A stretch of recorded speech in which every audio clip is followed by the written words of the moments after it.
Here are 4 travel hacks to help you save time and money on your next trip. Hack number 1. Book flights like a pro. Use flight comparison tools like Skyscanner or Google Flights to find the best deals. Don't forget to browse in incognito mode to avoid price hikes. Hack number 2. Bring a reusable water bottle. Many airports and tourist spots have water refill stations. Save money and stay hydrated.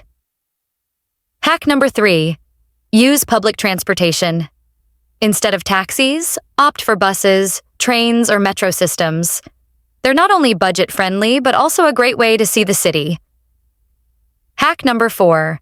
Check for free or discounted activities. Many cities offer free walking tours, museum days, or attraction discounts. Do a little research before you go. Adventure awaits. Subscribe for more travel hacks and tips to make the most of your journey.